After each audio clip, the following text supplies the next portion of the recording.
O Haiti, uma nação localizada na ilha de Hispaniola, no Caribe, carrega uma das histórias mais complexas e fascinantes do hemisfério ocidental. Sua trajetória histórica, desde tempos pré-colombianos até os dias de hoje, está marcada por lutas de resistência, colonização brutal, e uma notável conquista da independência, que inspirou movimentos anticoloniais em todo o mundo. Esta exploração percorre os períodos cruciais, que moldaram a identidade haitiana, e o papel desta nação na história global.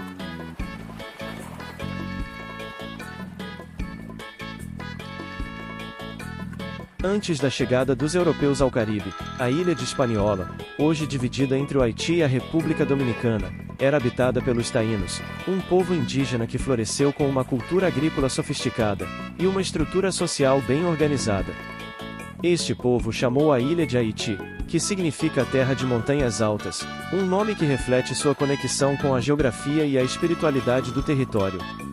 A sociedade taína era uma das culturas mais avançadas do Caribe pré-colombiano, e sua organização, agricultura, religião e arte, revelam uma civilização complexa, que por séculos, moldou a vida em Hispaniola até ser violentamente impactada pela colonização europeia. A estrutura social dos taínos era hierárquica e bem definida.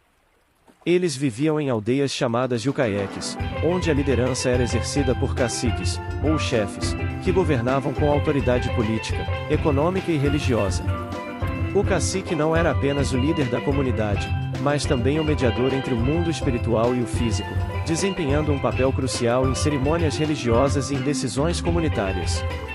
Cada yucaeque tinha sua própria governança, mas os caciques mantinham laços com outras aldeias, criando uma rede de chefias que controlava vastos territórios e populações. Os caciques eram assessorados por uma elite de nobres e sacerdotes, conhecidos como borriques, que também tinham funções espirituais e eram responsáveis por preservar os rituais religiosos, a história e a cultura do povo. Essa classe de líderes garantia a estabilidade social, regulava a agricultura e a distribuição de recursos, além de supervisionar os projetos comunitários, como a construção de aldeias e a organização de festas religiosas.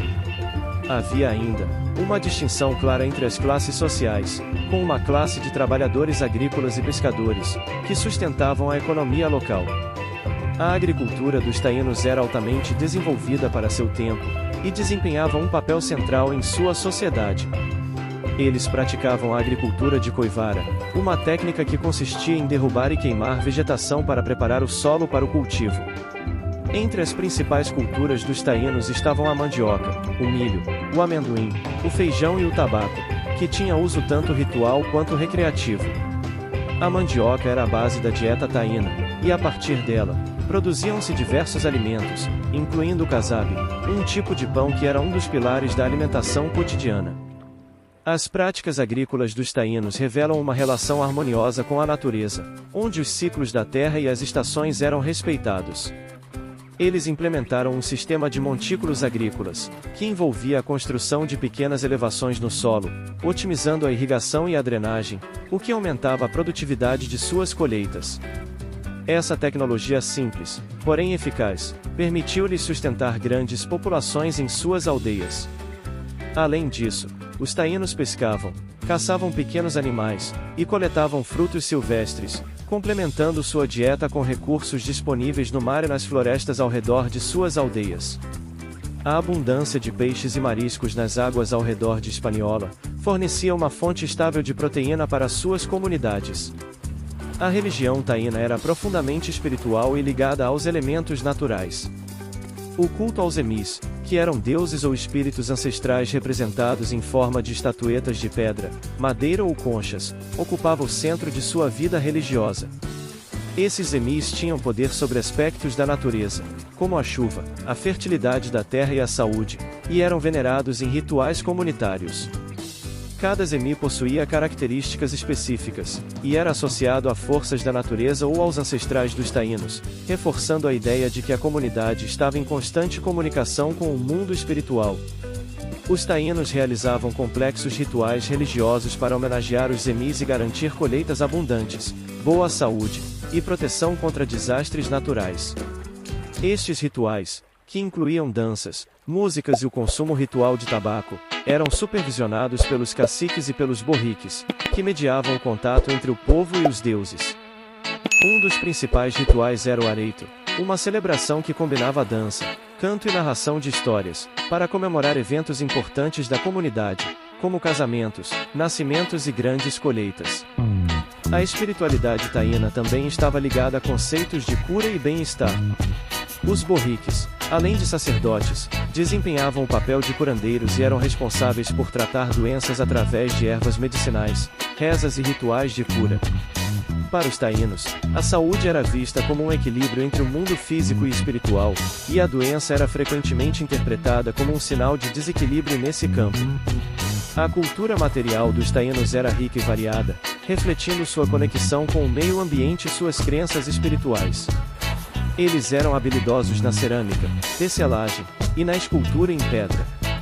As estatuetas de Zemis, além de artefatos cerimoniais, eram verdadeiras obras de arte, que representavam a profunda relação dos taínos com os seus deuses e ancestrais. Suas casas, conhecidas como borrios, eram construções circulares feitas de madeira e cobertas com palha, o que demonstrava um conhecimento profundo dos recursos disponíveis, e um respeito pela sustentabilidade ambiental. Os taínos também eram conhecidos por seus cestos intricados e redes de pesca feitas de fibras vegetais, o que denota um nível elevado de artesanato utilitário. Além disso, os adornos corporais, como colares de conchas e ossos, eram parte importante da expressão individual e coletiva, indicando status social e reverência espiritual. A chegada dos europeus em 1492, liderados por Cristóvão Colombo, representou o começo do fim para os taínos. No início, os encontros entre taínos e europeus foram pacíficos, mas rapidamente se transformaram em conflitos violentos. A introdução de doenças como varíola e sarampo, para as quais os taínos não tinham imunidade, combinada com a exploração, escravização e destruição sistemática de sua sociedade pelos colonizadores espanhóis, levou ao colapso dessa civilização em poucas décadas. Estima-se que antes da chegada dos europeus, havia cerca de 500 mil a 1 milhão de taínos em Hispaniola. No entanto, em menos de um século, a população indígena foi drasticamente reduzida, até praticamente desaparecer. A cultura taína, rica e vibrante, foi desmantelada pelas exigências do sistema de encomiendas espanhol, que forçou os indígenas a trabalhar até a exaustão nas plantações e minas. O desaparecimento dos taínos marca um capítulo trágico da história do Haiti e de outras ilhas caribenhas, uma destruição cultural e humana que deixou cicatrizes profundas. Apesar de sua quase aniquilação, o legado dos taínos sobrevive até hoje em várias formas. Muitas palavras do vocabulário taíno, como canoa, tabaco e barbacoa, churrasqueira, ainda são usadas em várias línguas. Além disso, o uso de plantas como a mandioca, a batata doce e o tabaco, continua sendo uma parte importante das tradições agrícolas caribenhas. O nome Haiti, dado à ilha pelos taínos, foi revivido na Declaração de Independência do Haiti em 1804, simbolizando a resistência e a luta pela liberdade de um povo, que assim como os taínos, enfrentou a opressão e a tentativa de aniquilação por potências coloniais. A resiliência cultural do Haiti reflete em muitos aspectos a história de luta dos taínos, que embora fisicamente extintos, permanecem vivos na memória coletiva do país, e nas tradições que ainda reverenciam seus deuses e seu respeito pela terra. Os taínos foram uma civilização vibrante, que desempenhou um papel crucial na formação da identidade de Hispaniola antes da colonização europeia. Sua agricultura avançada, estrutura social organizada e profunda espiritualidade, moldaram a ilha por séculos, deixando um legado duradouro, que apesar da destruição causada pela colonização, ainda ecoa na cultura contemporânea haitiana.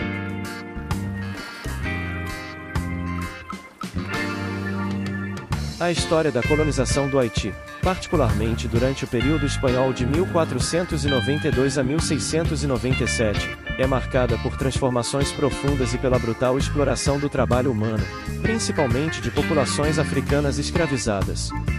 Esse processo começou com a chegada de Cristóvão Colombo à ilha de Hispaniola em 1492, durante sua primeira viagem ao Novo Mundo. A chegada de Colombo inaugurou um novo capítulo na história da América, estabelecendo o primeiro assentamento europeu nas Américas em 1493, chamado La Isabela.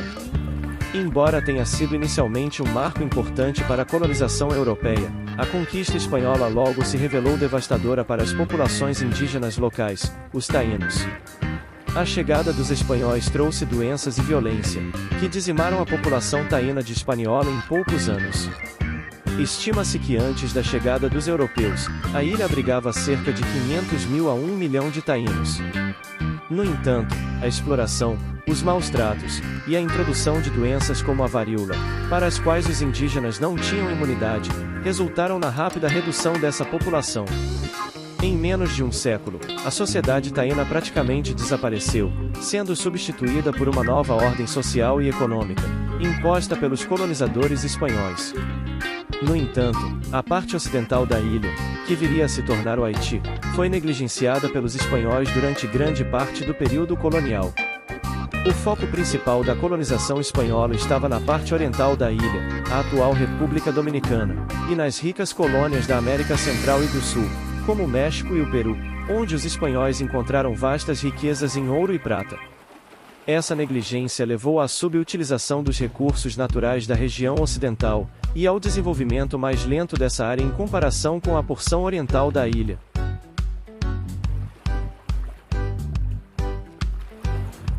Apesar da menor atenção dada à parte ocidental da ilha pelos espanhóis, o cenário mudou drasticamente no final do século XVII, quando a França começou a estabelecer sua presença na região. Através do Tratado de Ryswick, em 1697, a Espanha cedeu formalmente o controle da parte ocidental de Hispaniola à França, que renomeou o território como Saint-Domingue. A partir deste momento, a colônia começou a se transformar em uma das mais prósperas do mundo, graças à introdução de um sistema de plantations, baseado no cultivo intensivo de produtos como o açúcar, o café e o índigo. O sucesso econômico de Saint-Domingue foi construído inteiramente sobre o trabalho escravizado de africanos, trazidos à força para a colônia. O tráfico transatlântico de escravos aumentou drasticamente a partir do final do século XVII, e Saint-Domingue tornou-se o maior centro de importação de escravos no Caribe. Ao longo do século XVIII, estima-se que cerca de 790 mil africanos foram transportados para Saint-Domingue, tornando a colônia o principal destino de africanos escravizados nas Américas. Esta prática de escravidão em massa foi organizada para sustentar a economia das plantações, com os africanos escravizados forçados a trabalhar em condições extremamente brutais. A produção de açúcar era a principal fonte de riqueza da colônia. As plantações de cana-de-açúcar exigiam grande quantidade de mão de obra para o cultivo, a colheita e o processamento, atividades que eram altamente extenuantes. O trabalho nas plantações de Saint-Domingue era intensivo e caracterizado por uma violência extrema. Os senhores de escravos franceses usavam táticas de terror e castigo, para manter o controle sobre a vasta população escravizada.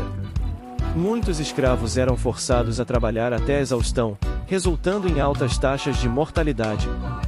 As condições eram tão severas, que a taxa de mortalidade entre os africanos escravizados era maior do que a taxa de nascimentos, o que exigia a importação constante de novos escravos para manter a força de trabalho. Além do açúcar, Saint-Domingue também se tornou uma importante produtora de café e índigo.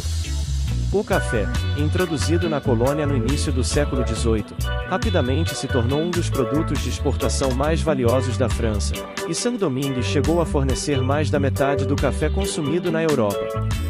O índigo, por sua vez, era utilizado para a fabricação de corantes e também contribuiu para a riqueza da colônia. Tanto o cultivo do café quanto do índigo, assim como o açúcar, dependiam do trabalho árduo e do sofrimento dos escravizados. A brutalidade do sistema de plantation em Saint-Domingue criou uma sociedade profundamente desigual. No topo da pirâmide social estavam os grandes proprietários de terras franceses, conhecidos como Grands Blancs, que controlavam a maior parte da economia da colônia.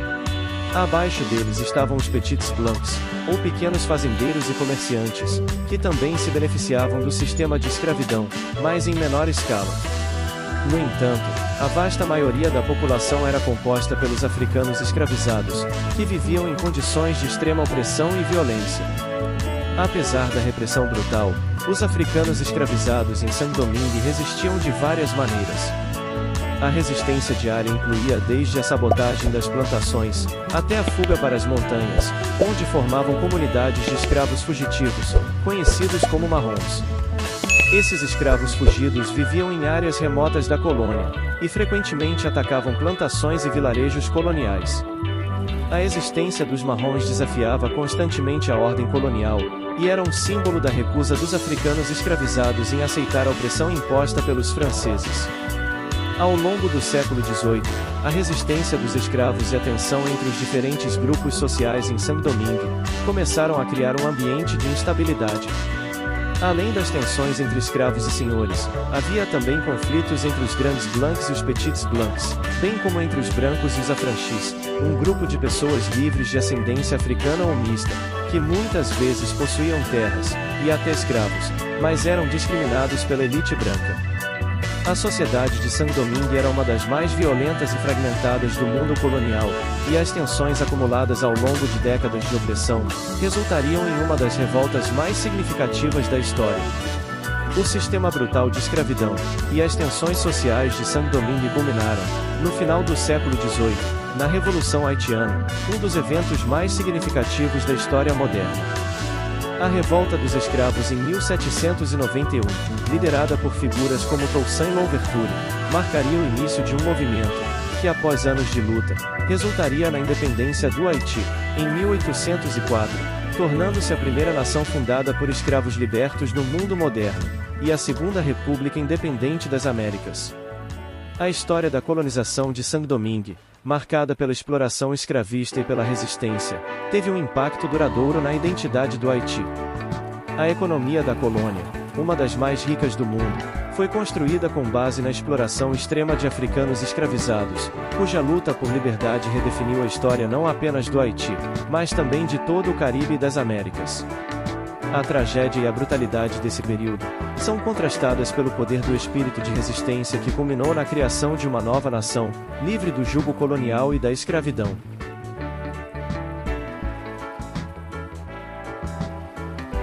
A Revolução Haitiana, que ocorreu entre 1791 e 1804, representa um marco na história global, não apenas como a primeira revolta de escravos que culminou na fundação de um Estado independente, mas também como uma revolução que desafiou profundamente as estruturas coloniais, econômicas e raciais do final do século XVIII e início do XIX. Inspirada pelos ideais de liberdade, igualdade e fraternidade que surgiram com a Revolução Francesa, o levante em Saint-Domingue, atual Haiti, foi movido principalmente pelo desejo de liberdade dos africanos escravizados, que sob a liderança de figuras como Toussaint Louverture e Jean-Jacques Dessalines, conseguiram derrotar algumas das maiores potências europeias da época. No século XVIII, Saint-Domingue era a colônia mais lucrativa do Império Francês, e uma das mais ricas do mundo, graças à sua produção intensiva de açúcar, café e outros produtos agrícolas. Essa riqueza, no entanto, estava enraizada na exploração extrema do trabalho escravo. A economia colonial dependia da importação de grandes números de africanos, que eram submetidos a condições desumanas nas plantações. Estima-se que mais de 500 mil africanos tenham sido escravizados em Saint-Domingue antes da Revolução, com uma taxa de mortalidade altíssima devido às péssimas condições de vida e trabalho. O pano de fundo da Revolução foi o clima de instabilidade gerado pela Revolução Francesa de 1789.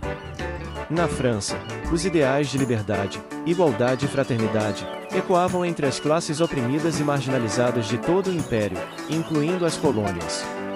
Em Saint-Domingue, a população era composta por três principais grupos: os brancos, divididos em grandes proprietários de terra e comerciantes conhecidos como grandes blancs, e os pequenos fazendeiros ou petits blancs, os affranchis, pessoas de cor livres, muitas vezes proprietários de terras e até mesmo de escravos, e por fim, a grande maioria composta pelos escravos africanos.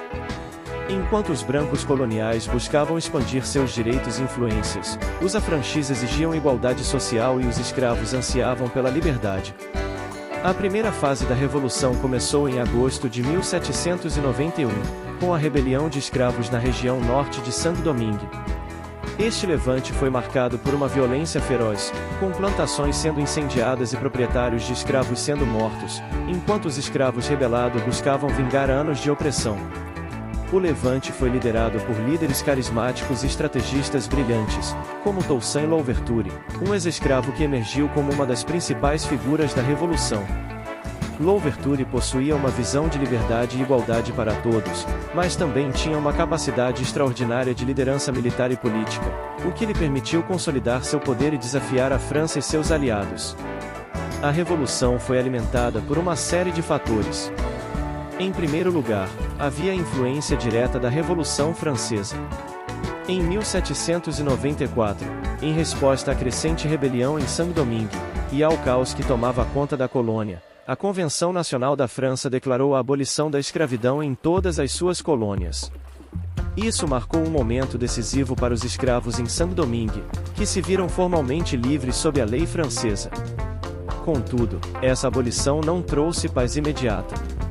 A colônia se transformou em um campo de batalha entre diferentes facções, incluindo os brancos coloniais, os escravos libertos, os affranchis, e posteriormente, as potências estrangeiras como a Grã-Bretanha e a Espanha, que viram na Revolução uma oportunidade para enfraquecer a França e expandir suas influências no Caribe. Durante esse período de conflitos, Toussaint Louverture conseguiu consolidar seu controle sobre a colônia, liderando campanhas militares brilhantes e formando alianças estratégicas. Ele reorganizou a economia de Saint-Domingue, incentivando a continuidade da produção agrícola, mas sem a exploração brutal da escravidão. Louverture, no entanto, nunca proclamou a independência de Saint-Domingue, mantendo a colônia nominalmente sob controle francês. Sua intenção era manter uma relação de autonomia com a França, garantindo a liberdade dos antigos escravos e a prosperidade econômica. Entretanto, a Revolução atingiu um novo ponto de crise em 1802, quando Napoleão Bonaparte, que havia assumido o poder na França, enviou uma expedição militar para reconquistar a colônia e restabelecer a escravidão. Esta expedição, comandada pelo cunhado de Napoleão, Charles Leclerc, encontrou uma resistência feroz das forças lideradas por Toussaint Louverture e Jean-Jacques Dessalines. Embora Louverture tenha sido eventualmente capturado e deportado para a França, onde morreu em 1803, a resistência dos antigos escravos continuou sob a liderança de Dessalines. Dessalines, que anteriormente havia lutado ao lado de Louverture, assumiu o comando das forças revolucionárias e intensificou a luta contra os franceses. Em uma série de batalhas decisivas, os revolucionários haitianos derrotaram o exército de Napoleão, que foi dizimado por uma combinação de combates e doenças tropicais, como a febre amarela. A derrota das forças francesas culminou em novembro de 1803, quando os revolucionários declararam a vitória sobre os colonizadores e a independência de Saint-Domingue. Em 1º de janeiro de 1804, Jean-Jacques Dessalines proclamou oficialmente a independência de Saint-Domingue, renomeando o país como Haiti, em homenagem ao nome indígena taíno da ilha. A Revolução Haitiana foi, portanto, o único levante de escravos bem-sucedido da história, que resultou na criação de uma nação soberana. Haiti tornou-se o primeiro país negro independente do mundo, e a segunda nação independente das Américas, depois dos Estados Unidos. No entanto, o Haiti enfrentou enormes desafios após a Revolução.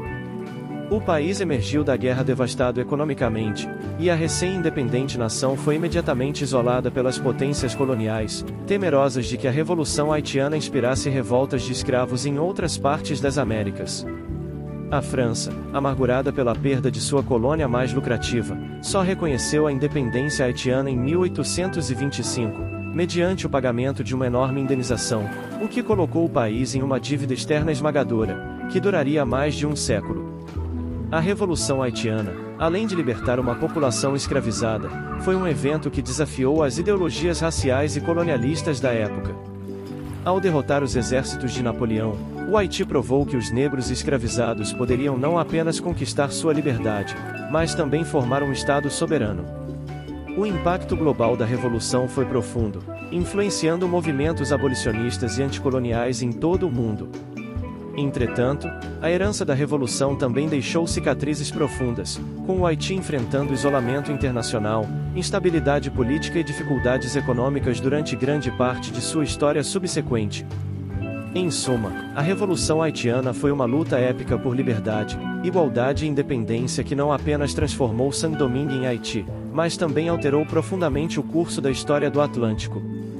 A Revolução mostrou ao mundo que a opressão e a escravidão poderiam ser desafiadas e derrotadas, mesmo nas condições mais difíceis, e continua a ser um símbolo poderoso de resistência e dignidade humana.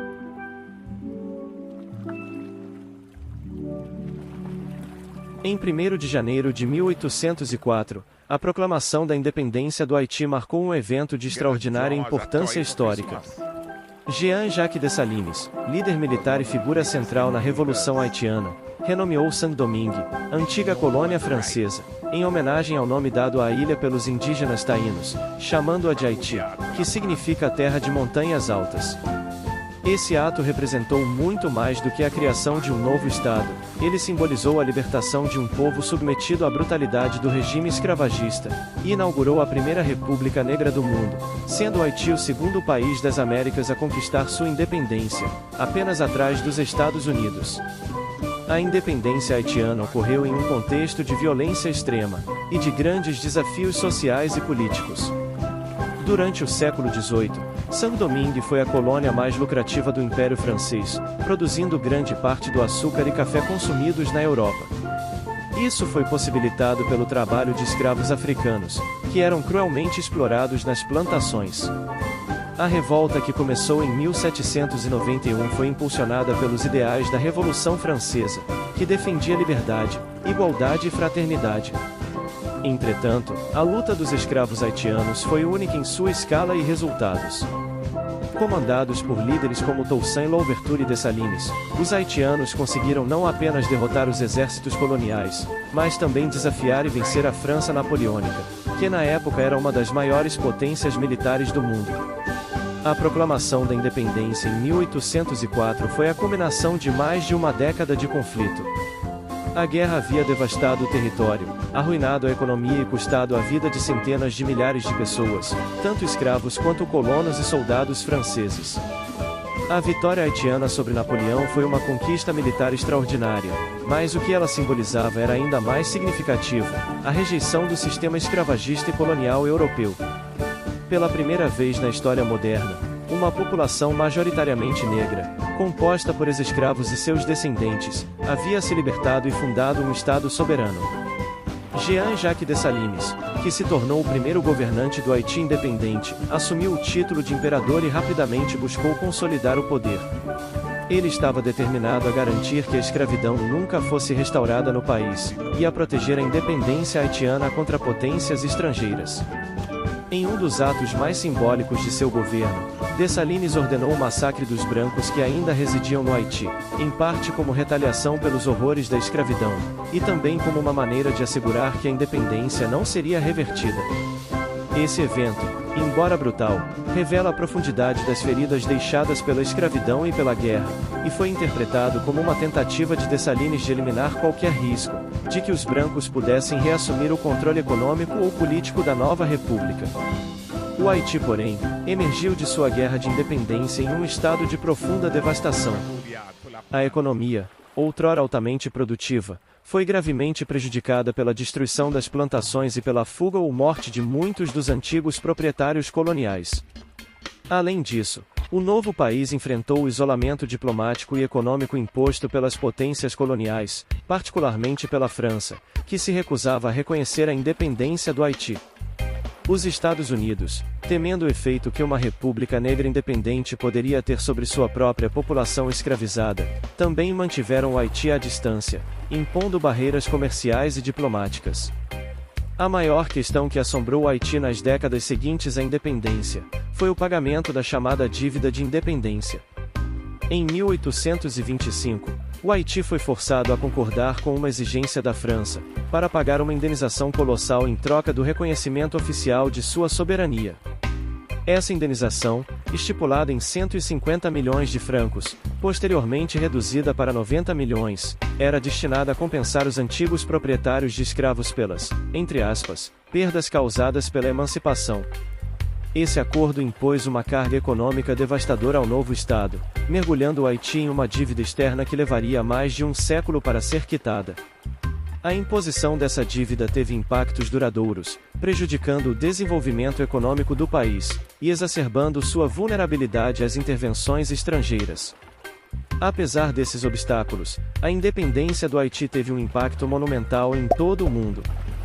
Foi uma inspiração para outros movimentos abolicionistas e revolucionários nas Américas e além. Para os escravos e afrodescendentes em todo o hemisfério, a Revolução Haitiana provou que a liberdade não era um sonho impossível. Para as potências coloniais, o Haiti era um exemplo aterrorizante do que poderia acontecer se outras colônias seguissem o mesmo caminho. A Revolução Haitiana ajudou a alimentar movimentos de libertação na América Latina, como os liderados por Simão Bolívar, que contou com o apoio haitiano em suas campanhas. Entretanto, internamente, o Haiti enfrentou uma série de crises políticas e sociais após a morte de Dessalines, que foi assassinado em 1806. O país se fragmentou em dois, com uma parte sendo governada por Henri Christophe, no norte, que se declarou rei, e a outra, no sul, governada por Alexandre Pétion, um dos líderes da revolução que se tornou presidente. Esse período de divisão e instabilidade refletiu as profundas divisões sociais e políticas que haviam emergido durante a Revolução. As tensões entre a elite mulata e a população negra rural continuaram a moldar a política haitiana nas décadas seguintes, dificultando a criação de um Estado centralizado e coeso. A independência do Haiti representou, portanto, uma vitória histórica sobre o colonialismo e a escravidão, mas também deu início a uma longa e difícil luta por estabilidade e desenvolvimento. Embora o país tenha conquistado sua soberania, ele o fez em um ambiente de hostilidade internacional, e sob o peso de uma dívida imposta, que comprometeu seu progresso econômico. Além disso, o legado de escravidão e opressão racial continuou a influenciar a política interna do Haiti, gerando conflitos sociais que persistem até os dias de hoje. Em última análise, o Haiti de 1804 se destacou como uma nação singular no mundo, uma república negra independente em um sistema internacional dominado por impérios coloniais. Seu exemplo de resistência e emancipação permanece um símbolo poderoso para as lutas pela liberdade e igualdade em todo o mundo.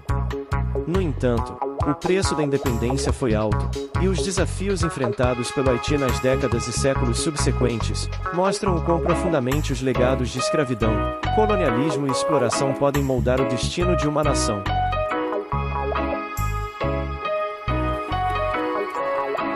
Após a independência, o Haiti, a primeira república negra do mundo, enfrentou grandes desafios internos que ameaçaram a estabilidade política e a coesão social do novo Estado. Apesar de ter alcançado um feito monumental, ao derrotar a França e se libertar do jugo colonial e escravagista, a unidade nacional logo se desintegrou, resultando em profundas divisões políticas e sociais, que moldariam a trajetória do país por muitos anos. Jean-Jacques Dessalines, que proclamou a independência do Haiti em 1804 e se tornou seu primeiro líder, assumindo o título de imperador, enfrentou uma oposição crescente devido ao seu estilo de governo autoritário e às medidas impopulares adotadas para consolidar o poder. Em 1806, apenas 2 anos após a independência, Dessalines foi assassinado em um golpe de Estado, e o país rapidamente mergulhou em um período de fragmentação.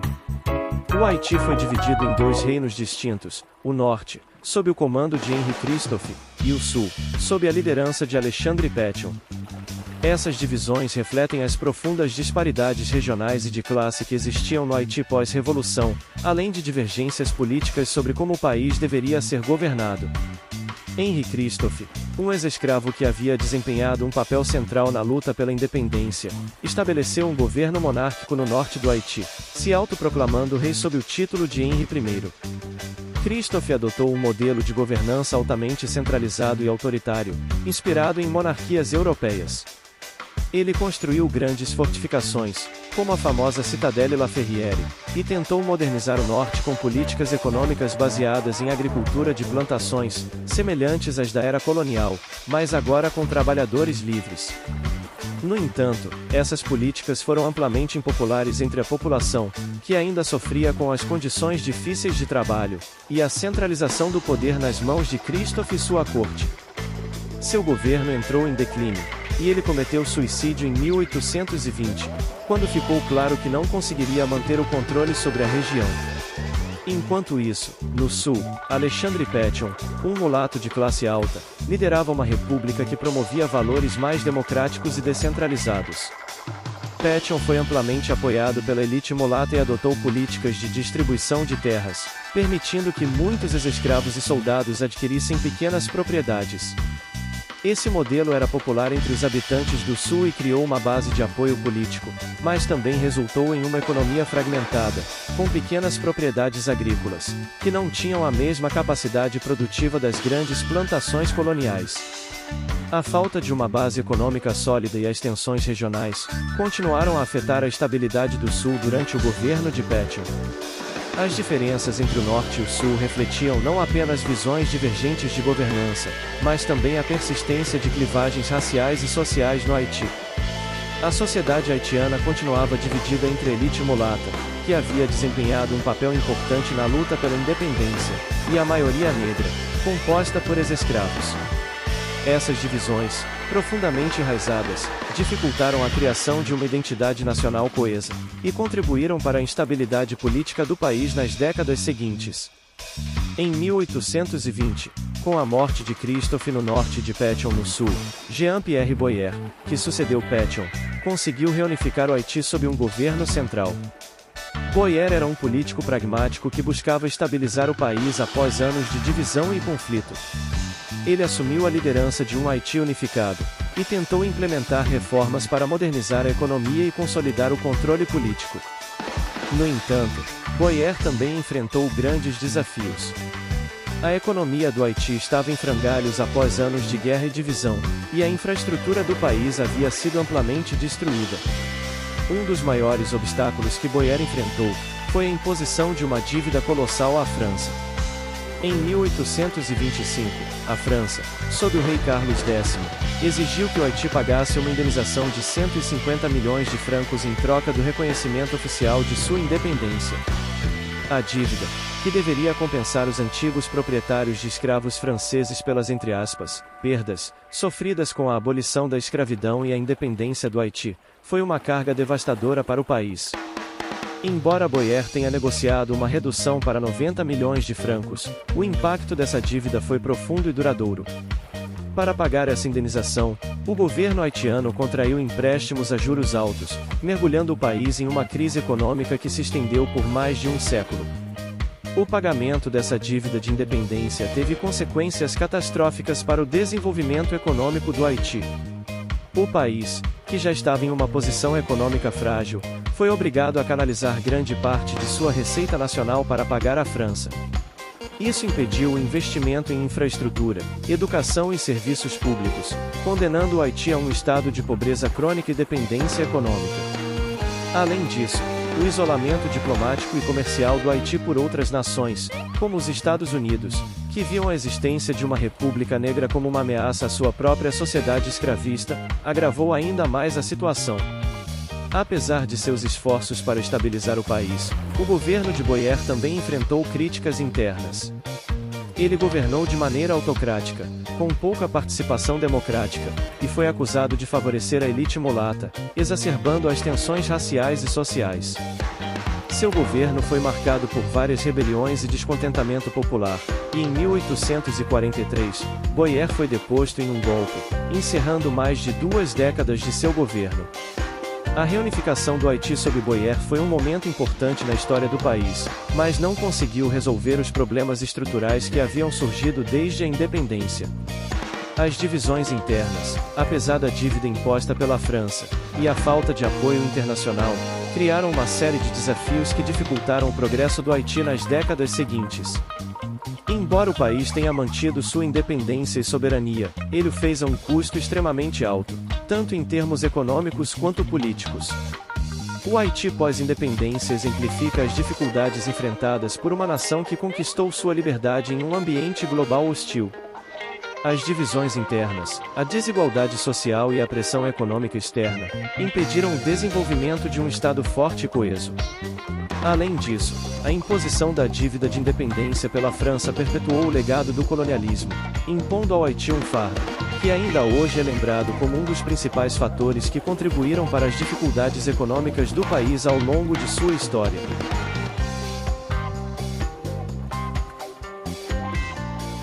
A ocupação dos Estados Unidos no Haiti, de 1915 a 1934, foi um dos episódios mais complexos e controversos da história moderna do país, deixando um legado duradouro de impactos políticos, econômicos e sociais.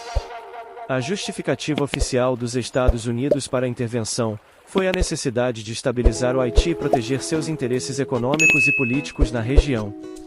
No entanto, essa ocupação também pode ser vista como parte de uma política mais ampla de expansão imperialista norte-americana no Caribe, conhecida como diplomacia do Big Stick, onde os Estados Unidos intervêm militarmente em países da América Latina e Caribe, para proteger seus interesses comerciais e estratégicos. O contexto em que a ocupação se iniciou era de instabilidade interna no Haiti. Desde o final do século XIX, o país enfrentava uma série de crises políticas, econômicas e sociais. A dívida externa herdada do período pós-independência, a fragilidade das instituições políticas e as frequentes revoltas internas, tornavam o Haiti um país vulnerável a interferências externas. Quando o presidente haitiano, Jean Vilbron-Guillaume San, foi assassinado em 1915 após uma revolta popular, os Estados Unidos aproveitaram a situação para justificar uma intervenção direta. Em julho daquele ano, as tropas norte-americanas desembarcaram no Haiti, sob o pretexto de manter a ordem e proteger cidadãos estrangeiros. Durante os primeiros anos da ocupação, os Estados Unidos implementaram uma série de reformas, com o objetivo de modernizar a infraestrutura do Haiti e fortalecer o controle governamental. As autoridades norte-americanas supervisionaram a construção de estradas, portos, sistemas de saneamento e edifícios públicos, o que, por um lado, trouxe melhorias significativas para a infraestrutura do país. Esse processo de modernização, contudo, também teve motivações estratégicas. As melhorias serviam para facilitar o controle econômico e militar dos Estados Unidos sobre o Haiti, bem como para assegurar que os interesses comerciais norte-americanos fossem protegidos e expandidos. No entanto, o impacto dessas reformas foi desigual, e muitas vezes reforçou as divisões sociais já existentes no país. A maioria dos haitianos, especialmente os camponeses, não se beneficiou diretamente das melhorias de infraestrutura, que se concentravam nas áreas urbanas e nos setores mais ligados ao comércio internacional. Além disso, o sistema econômico continuava fortemente dependente da agricultura de subsistência e das exportações de café e açúcar, com poucos esforços reais para diversificar a economia, ou melhorar a condição de vida da maioria da população rural. A elite haitiana, composta principalmente por comerciantes e latifundiários, foi a principal beneficiária das reformas introduzidas pelos norte-americanos, aprofundando as divisões de classe no país. A ocupação também teve um impacto profundo na política haitiana. Os Estados Unidos dissolveram a Assembleia Nacional e impuseram uma nova Constituição, redigida por Franklin Roosevelt, que, entre outras coisas, permitia que estrangeiros possuíssem terras no Haiti.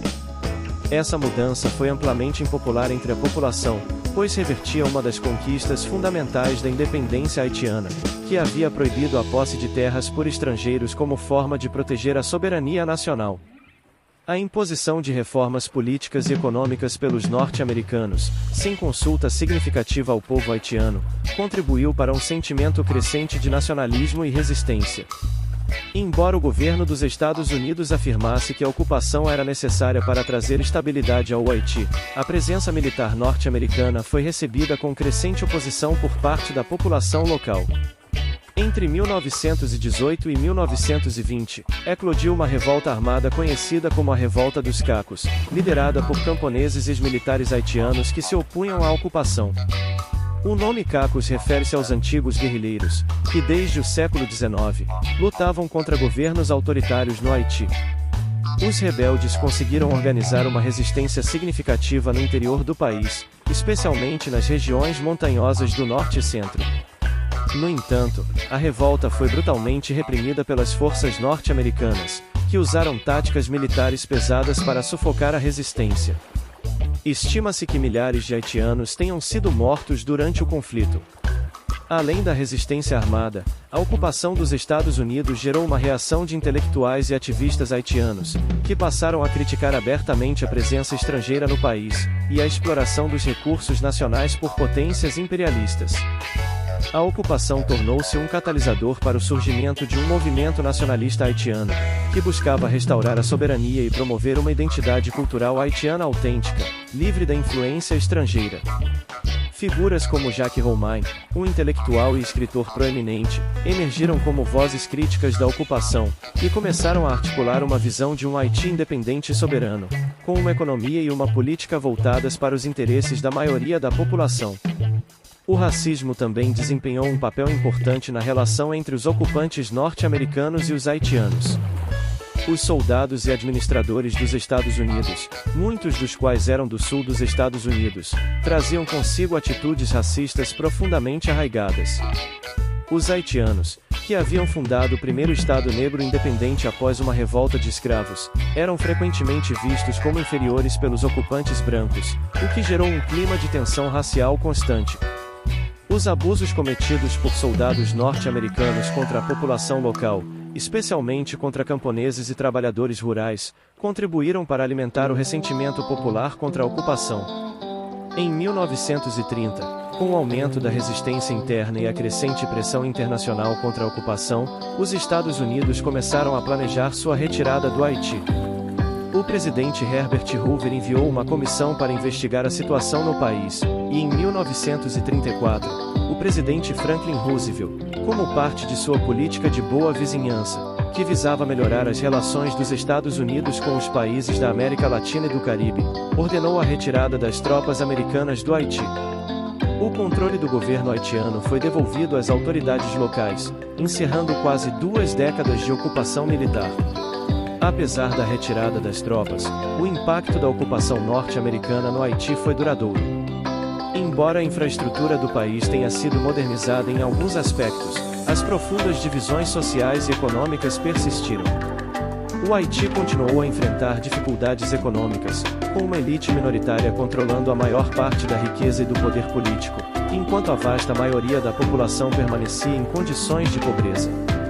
Além disso, o legado da ocupação gerou uma desconfiança duradoura, em relação à interferência estrangeira e ao imperialismo, influenciando a política haitiana nas décadas seguintes.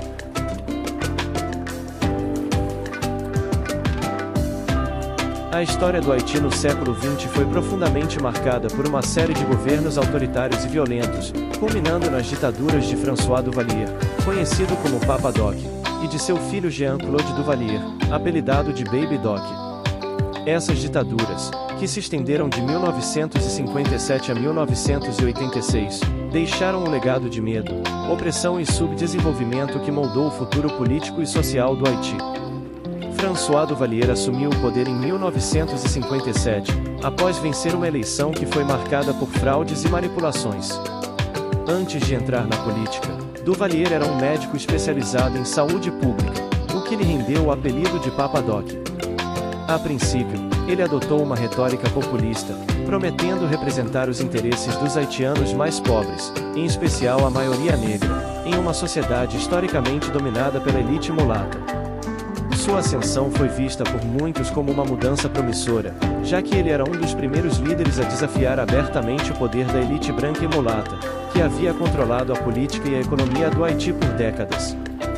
No entanto, rapidamente após assumir o poder, Duvalier estabeleceu um regime de terror e repressão para consolidar seu controle. Uma das principais características de sua ditadura foi o uso dos Tonton Macoutes, uma temida milícia paramilitar que agia como a força de repressão pessoal de Duvalier. O nome Tonton Macoutes deriva de uma figura folclórica haitiana, um bicho-papão que sequestra crianças e as coloca em um saco. Este nome era simbólico da brutalidade da milícia, que espalhava medo entre a população com táticas de violência, tortura, assassinato e extorsão. Os Tonton Macoutes eram responsáveis por eliminar qualquer oposição ao regime, desde líderes políticos rivais até ativistas de direitos humanos e civis comuns que ousavam criticar o governo. A criação dos Tonton Macoutes foi uma resposta de Duvalier à sua desconfiança das forças armadas tradicionais do Haiti. Temendo que o exército pudesse liderar um golpe contra seu governo, ele preferiu criar uma milícia paralela, composta por homens leais a ele, que não hesitavam em usar a violência para manter seu poder. Esse grupo agia com impunidade, frequentemente desconsiderando as leis e a ordem institucional, e tornou-se um dos símbolos mais notórios da repressão durante a ditadura de Duvalier. Além da repressão física, o regime de Duvalier foi profundamente marcado pela manipulação da religião e da cultura haitiana. Papa Doc usou o vodou, a religião tradicional do Haiti, como uma ferramenta política. Ele se retratava como um líder espiritual e até místico, associando-se com figuras religiosas do vodou para criar uma aura de invencibilidade e medo ao seu redor. Ele alimentou o mito de que possuía poderes sobrenaturais, o que lhe permitiu manipular as crenças populares e assegurar o controle sobre a população. Essa tática era uma forma de fortalecer ainda mais seu domínio, fazendo com que muitos temessem não apenas sua força militar, mas também sua suposta conexão com forças espirituais. A ditadura de François Duvalier não foi apenas uma era de repressão política, também foi um período de devastação econômica. O Haiti, que já era um dos países mais pobres do hemisfério ocidental, sofreu ainda mais sob o regime de Papa Doc.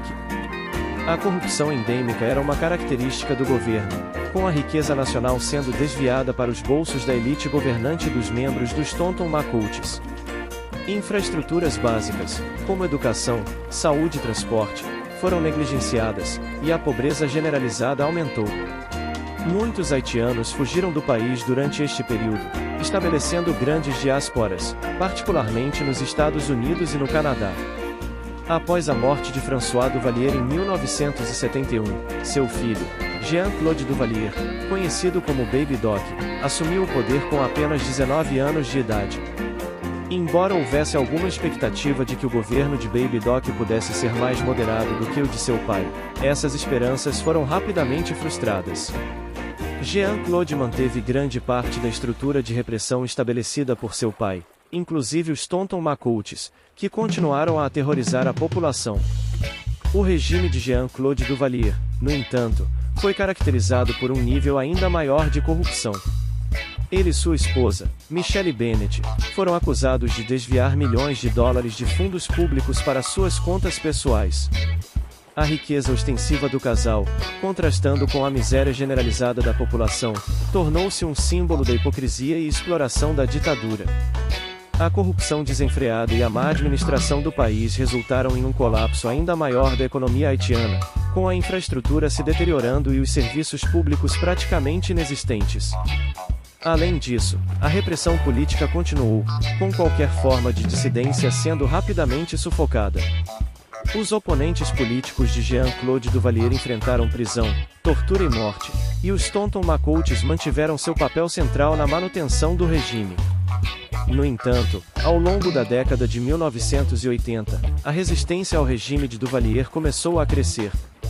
Movimentos de base, tanto dentro quanto fora do Haiti, começaram a organizar uma oposição mais coordenada, à medida que o descontentamento popular aumentava. Em 1986, após anos de crescente pressão internacional e interna, Jean-Claude Duvalier foi finalmente deposto. Uma combinação de fatores, incluindo a crise econômica, os abusos de direitos humanos e a pressão diplomática dos Estados Unidos e outros países, levou à queda do regime. Baby Doc foi forçado a fugir do país e se exilou na França, levando consigo uma fortuna pessoal, enquanto o Haiti mergulhava em um período de instabilidade política que persistiu por décadas. O legado das ditaduras de François e Jean-Claude Duvalier é profundo e continua a impactar o Haiti até hoje. O uso sistemático da violência, a corrupção generalizada, e a destruição das instituições políticas e econômicas durante esses regimes, criaram um ciclo de instabilidade que o país ainda luta para superar. As ditaduras deixaram o Haiti profundamente dividido, com uma elite pequena e poderosa controlando a maior parte da riqueza, enquanto a vasta maioria da população vive na pobreza. Além disso, o trauma da repressão violenta sob os Duvalier, especialmente o terror imposto pelos Tonton Macoutes, deixou cicatrizes profundas na psique coletiva do país, gerando desconfiança nas instituições e nos líderes políticos que vieram depois.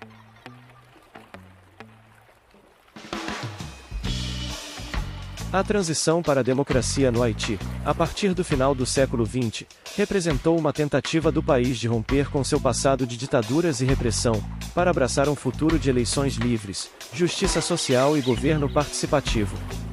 Esse movimento foi marcado pela eleição de Jean-Bertrand Aristide, um padre católico com uma mensagem populista de esperança e igualdade, em 1990. Sua eleição foi vista como um momento histórico, não apenas porque foi a primeira vez que o Haiti passou por uma transição democrática significativa, mas também porque Aristide representava os setores mais marginalizados da sociedade haitiana, particularmente os pobres, que viam nele uma figura de libertação após décadas de opressão. A vitória de Aristide foi amplamente celebrada, tanto dentro quanto fora do Haiti, como um marco para a democracia em um país devastado por regimes autoritários, e pela brutalidade das ditaduras de François e Jean-Claude Duvalier. Sua campanha foi centrada em temas de justiça social, inclusão dos desfavorecidos e reforma agrária, o que ressoou profundamente entre as classes mais pobres. Aristide, por meio de seu carisma e discurso de igualdade, galvanizou a esperança de uma nação exaurida por uma longa história de violência, desigualdade e exploração. No entanto, a presidência de Aristide foi marcada por tensões internas e externas desde o início. Ele assumiu o cargo em um Haiti politicamente fragmentado, com poderosas elites econômicas e militares resistentes à sua agenda de reformas sociais. Aristide, que defendia uma mudança radical na estrutura política e econômica do país, incluindo a redistribuição de terras e a luta contra a corrupção, rapidamente encontrou forte oposição. Essa resistência foi particularmente intensa por parte dos militares, que ainda detinham um poder significativo na política haitiana, mesmo após o fim da ditadura de Duvalier. Em setembro de 1991, menos de um ano após sua eleição, Aristide foi deposto por um golpe militar liderado pelo general Raul Cedras. O golpe mergulhou o Haiti em uma nova era de instabilidade e violência. Aristide foi forçado ao exílio, e o país foi governado por uma junta militar que reprimiu brutalmente seus apoiadores e qualquer tentativa de restabelecimento da democracia. Durante esse período, milhares de haitianos foram mortos, torturados ou forçados a fugir, e o Haiti tornou-se uma nação ainda mais isolada, enfrentando sanções internacionais e uma crise humanitária. A comunidade internacional, liderada pelos Estados Unidos e pelas Nações Unidas, respondeu ao golpe com um embargo econômico e uma campanha diplomática para restaurar a democracia no Haiti. Após anos de negociações e pressão internacional, Aristide foi finalmente restaurado ao poder em 1994, com o apoio de uma intervenção militar dos Estados Unidos. Esse retorno, no entanto, veio com compromissos, incluindo a aceitação de uma série de reformas econômicas, que alguns críticos argumentam ter prejudicado ainda mais a já frágil economia haitiana. O segundo mandato de Aristide, embora inicialmente visto como uma vitória da democracia, foi novamente marcado por conflitos. Ele enfrentou uma crescente oposição, não apenas das elites econômicas, mas também de setores populares que antes o apoiavam. A corrupção e a violência política continuaram a assolar o país, e muitos dos problemas estruturais do Haiti, como a pobreza extrema, a desigualdade e a falta de serviços básicos, permaneceram sem solução. Além disso, o sistema judicial e as instituições governamentais ainda eram fracos, o que dificultou a implementação de reformas significativas. Em 2000, Aristide foi eleito para um segundo mandato, mas a legitimidade de sua eleição foi questionada tanto por seus oponentes internos quanto pela comunidade internacional, que criticou irregularidades no processo eleitoral. Seu segundo mandato foi ainda mais turbulento do que o primeiro, com protestos generalizados, acusações de abusos de direitos humanos e uma crescente insatisfação popular. Em 2004, Aristide foi deposto novamente, desta vez em circunstâncias mais nebulosas, em meio a uma insurreição armada e pressão internacional. Ele foi forçado ao exílio, e o Haiti entrou em outro período de instabilidade política. O ciclo de transições interrompidas, golpes e instabilidade política que marcou as décadas de 1990 e 2000, evidenciou as profundas divisões sociais e políticas do Haiti. Mesmo com a eleição de Aristide como um símbolo de democracia, a fragilidade das instituições haitianas e a resistência das elites e dos militares à mudança, dificultaram a consolidação de um sistema democrático estável. O Haiti continuou a enfrentar crises econômicas, desastres naturais devastadores, como o terremoto de 2010, e uma dependência significativa de ajuda internacional. A transição democrática no Haiti também trouxe à tona os dilemas do país em lidar com sua herança de violência e exploração. As tentativas de modernização e democratização foram muitas vezes frustradas por forças internas, como a corrupção e o clientelismo político, e externas, como a interferência de potências estrangeiras. A história da transição democrática haitiana, portanto, é uma história de esperanças e decepções, marcada pela luta contínua de um povo por justiça, igualdade e autodeterminação. O Haiti, apesar das dificuldades que enfrentou e continua a enfrentar, permanece um exemplo de resistência e de luta por liberdade. A eleição de Aristide e as tentativas subsequentes de restabelecer a democracia mostraram a determinação dos haitianos de superar um passado de ditadura e repressão, mesmo que os desafios tenham sido e continuem sendo imensos. O país continua a lutar para construir instituições fortes, combater a pobreza e promover o desenvolvimento, enquanto busca honrar o legado de sua Revolução Única, que fez do Haiti a primeira república negra do mundo, e o segundo país das Américas a conquistar sua independência.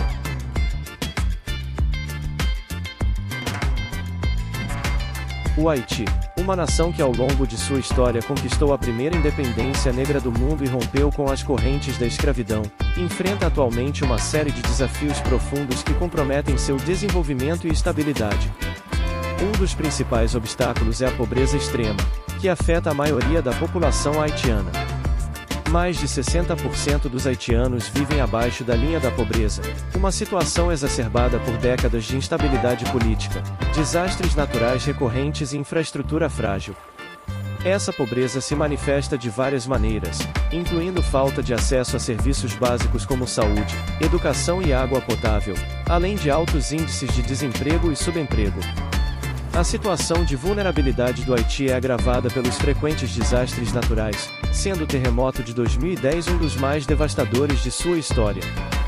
Com uma magnitude de 7 na escala Richter, o terremoto destruiu grande parte da capital, Porto Príncipe, e deixou mais de 200 mil mortos, além de centenas de milhares de feridos e desabrigados. A catástrofe expôs a precariedade das estruturas do Estado, e a falta de planejamento urbano e preparação para emergências, o que intensificou o impacto humano e econômico.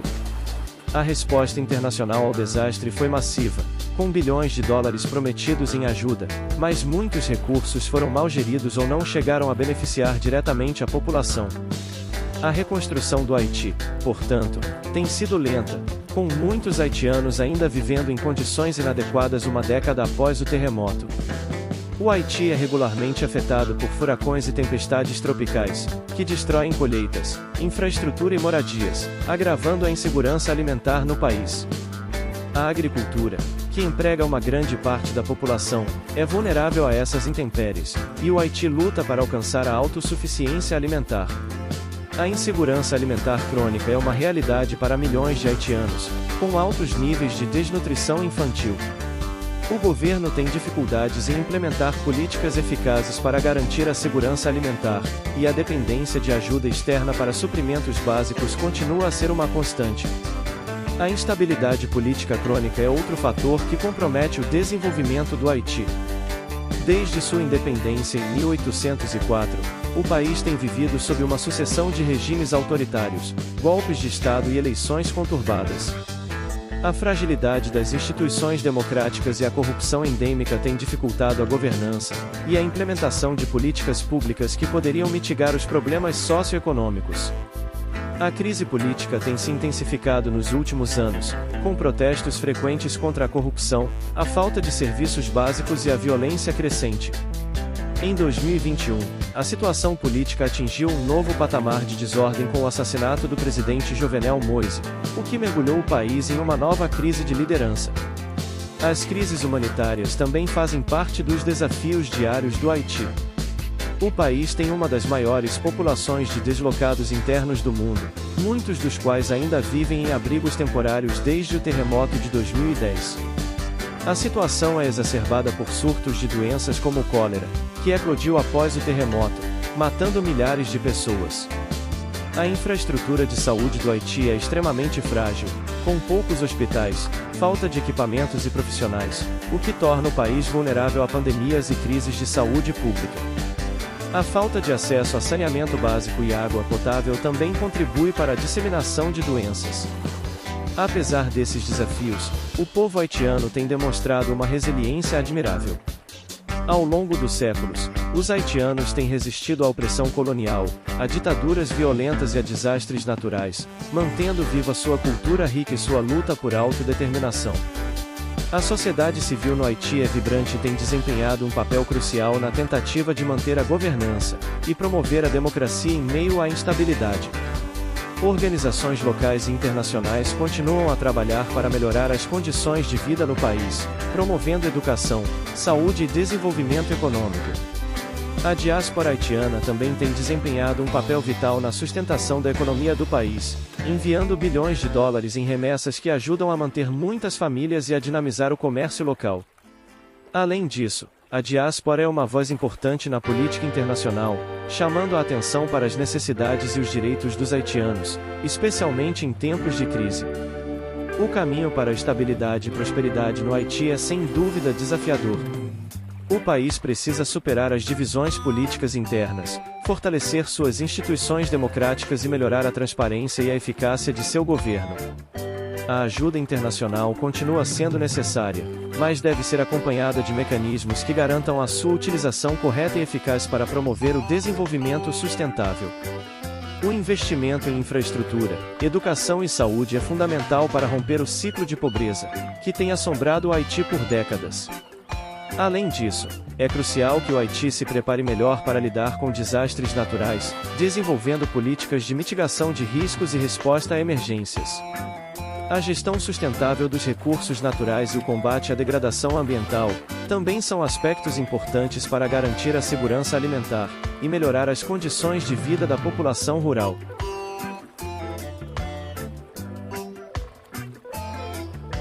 O desenvolvimento econômico do Haiti tem sido marcado por desafios profundos e persistentes, resultantes de uma combinação de fatores históricos, sociais, políticos e ambientais. A economia haitiana, a mais pobre do hemisfério ocidental, enfrenta um cenário de extrema desigualdade, instabilidade e falta de infraestrutura, o que limita significativamente seu crescimento e progresso sustentável. A análise do desenvolvimento econômico do país deve levar em consideração suas complexas heranças coloniais, as políticas pós-independência, os desastres naturais recorrentes e as crises políticas contínuas. Um dos fatores centrais para o subdesenvolvimento do Haiti é sua herança colonial. Durante o período em que a ilha de Saint-Domingue esteve sob controle francês, a economia era baseada no sistema de plantation, onde vastas propriedades agrícolas produziam commodities altamente lucrativas como açúcar, café e índigo, alimentando a demanda dos mercados europeus. No entanto, essa prosperidade foi construída sobre o trabalho escravo e a exploração brutal dos africanos trazidos à força para a colônia. A estrutura econômica, fortemente dependente de um modelo exportador e de mão de obra forçada, deixou profundas cicatrizes que se estendem até os dias atuais. Com a independência em 1804, o Haiti herdou não apenas uma economia devastada pela Guerra de Independência, mas também a hostilidade das potências coloniais europeias, que isolariam economicamente o país durante boa parte do século XIX.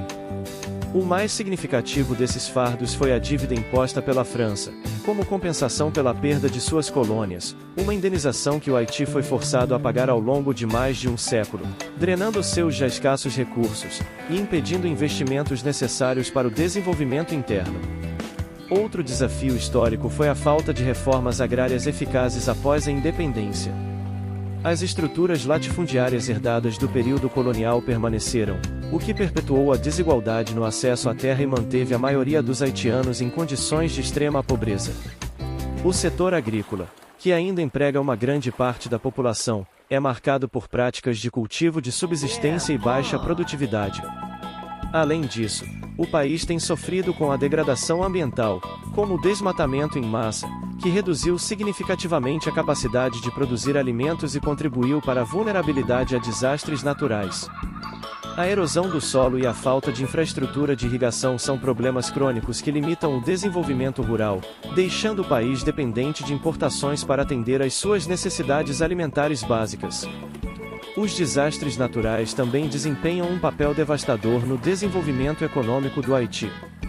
O terremoto de 2010, que destruiu grande parte da capital, Porto Príncipe, teve um impacto econômico catastrófico. Estima-se que os danos causados pelo terremoto ultrapassaram 7,8 bilhões de dólares, aproximadamente 120% do PIB do país à época. O setor de infraestrutura foi o mais atingido, com a destruição de estradas, escolas, hospitais e edifícios governamentais. A reconstrução foi lenta e marcada por ineficiências, tanto do governo haitiano quanto da comunidade internacional, o que resultou em uma recuperação econômica incompleta. Da mesma forma, os furacões que periodicamente assolam o país destroem colheitas, desalojam famílias e comprometem as frágeis redes de distribuição de alimentos, exacerbando a já alta insegurança alimentar e dificultando qualquer progresso econômico sustentado. A instabilidade política crônica é outro fator limitante para o desenvolvimento do Haiti. Desde a ditadura de François Duvalier e seu filho Jean-Claude Duvalier, o país tem sido marcado por governos autoritários, golpes de Estado e uma sucessão de regimes fracos e corruptos. Essa instabilidade política inibe o ambiente de negócios, afugenta investidores internacionais e impede a implementação de políticas econômicas de longo prazo. O setor privado haitiano é historicamente dominado por uma pequena elite, enquanto a maioria da população enfrenta altos níveis de desemprego e subemprego. A falta de uma base industrial sólida é outro fator que limita o crescimento. A indústria manufatureira, principalmente têxtil, tem potencial de gerar empregos, mas é prejudicada pela falta de infraestrutura adequada e pela volatilidade política. Além disso, a dependência do Haiti em relação à ajuda externa é outro fator que impacta seu desenvolvimento econômico. A economia haitiana tem recebido bilhões de dólares em assistência ao longo das últimas décadas, mas esse influxo de recursos não se traduziu em um crescimento econômico sustentável. A ajuda externa, muitas vezes mal coordenada e fragmentada, tem reforçado uma economia de dependência, em vez de promover a autonomia e a resiliência econômica. Muitas vezes, os recursos são mal administrados, desviados ou não chegam diretamente às comunidades que mais necessitam. Isso criou uma dinâmica em que o desenvolvimento de longo prazo é comprometido por uma dependência de assistência de curto prazo. No entanto, é importante reconhecer os esforços recentes para promover o desenvolvimento econômico no Haiti. Alguns programas de cooperação internacional e organizações não governamentais têm tentado promover o desenvolvimento agrícola sustentável, melhorar a educação e criar oportunidades de emprego. O setor de microfinanças tem crescido no Haiti, proporcionando a pequenos empreendedores o capital necessário para iniciar ou expandir negócios. O turismo também é visto como uma área com potencial de crescimento, dado o patrimônio cultural e as belezas naturais do país. No entanto, a insegurança e a falta de infraestrutura continuam a ser obstáculos significativos para o desenvolvimento do setor. A diáspora haitiana também desempenha um papel vital na economia do país. Estima-se que as remessas enviadas por haitianos que vivem no exterior representem cerca de 30% do PIB do país. Esses recursos são fundamentais para a sobrevivência de muitas famílias e ajudam a estimular o consumo local, mas também evidenciam a dependência da economia em fatores externos. Além disso, a imigração em massa de haitianos em busca de melhores oportunidades no exterior leva à perda de capital humano qualificado, agravando ainda mais os desafios econômicos internos. A educação e o fortalecimento da capacitação técnica são outros aspectos cruciais para o desenvolvimento econômico do Haiti. O país tem uma das mais baixas taxas de alfabetização do hemisfério, e o sistema educacional sofre com a falta de recursos, infraestrutura inadequada e baixa qualidade de ensino. Melhorar o acesso à educação e fornecer treinamento técnico e profissional são fundamentais para garantir que os haitianos tenham as habilidades necessárias para impulsionar o crescimento econômico e inovar em setores cruciais.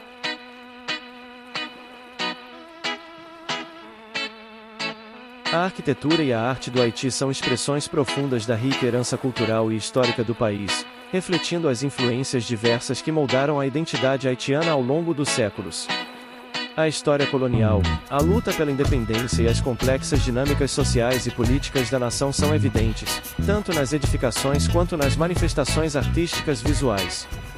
A arquitetura haitiana, marcada por estilos que vão do colonial ao vernacular, e a arte visual, rica em simbolismo e cores vibrantes, oferecem uma janela para compreender a resiliência, a espiritualidade e a criatividade do povo haitiano. No que diz respeito à arquitetura, as construções mais emblemáticas do Haiti refletem tanto a influência europeia quanto a adaptação às condições locais. Durante o período colonial, especialmente sob o domínio francês, muitas das grandes estruturas foram construídas em estilo neoclássico e barroco, inspirado na arquitetura da metrópole. Um exemplo marcante desse período é o Palácio Sanssouci, construído no início do século XIX por Henri Christophe, um dos líderes da Revolução Haitiana e autoproclamado Rei do Norte do Haiti. O palácio, situado na região de Milot, é um símbolo do poder e da ambição de Christophe em criar um reino independente e próspero. A grandiosidade de sua construção e a localização em um terreno montanhoso são testemunhos da tentativa de imitar a majestade europeia, ao mesmo tempo que integram elementos do ambiente local. O Sanssouci, embora em ruínas, é considerado Patrimônio Mundial da Unesco e é um dos marcos mais importantes da arquitetura haitiana, simbolizando o auge do poder local logo após a independência.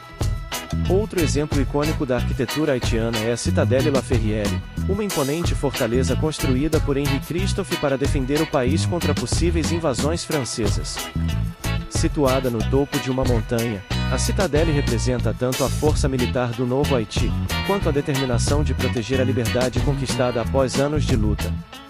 A fortaleza, com suas paredes maciças e posicionamento estratégico, reflete a engenhosidade da arquitetura militar da época, e o uso prático dos materiais disponíveis.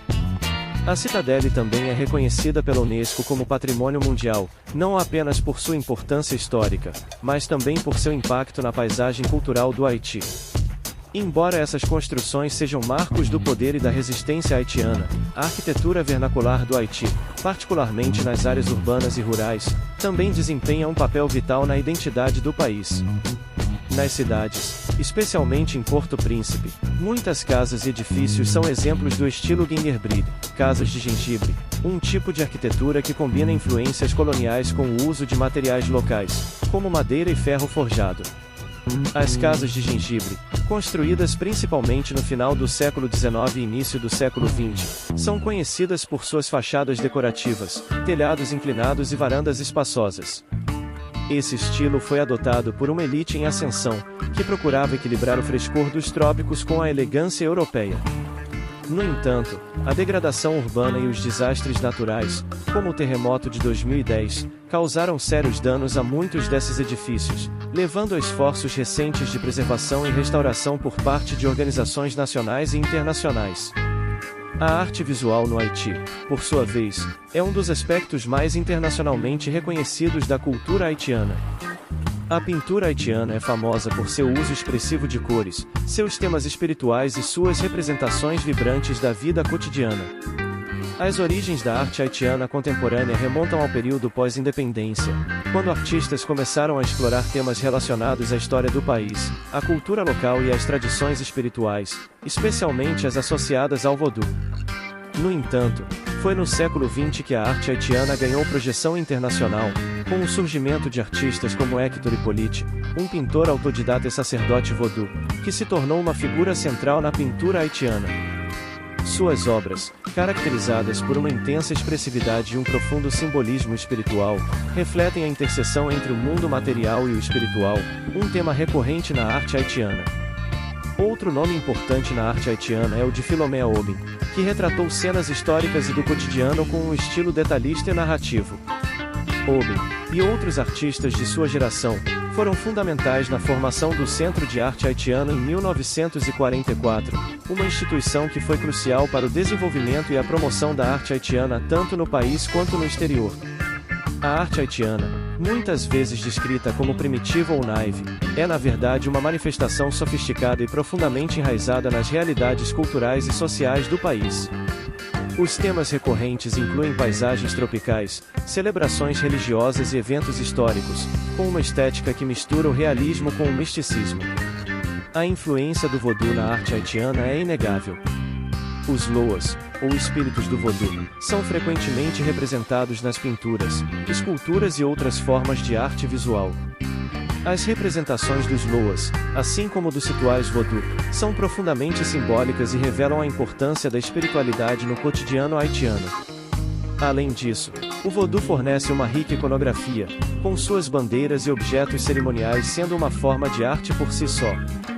Essas bandeiras, conhecidas como drapos, são feitas de miçangas e tecidos coloridos, e suas complexas representações dos loas são um exemplo notável de como a arte haitiana mistura o espiritual com o estético. Outro aspecto significativo da arte haitiana é a escultura, especialmente o trabalho com metal reciclado.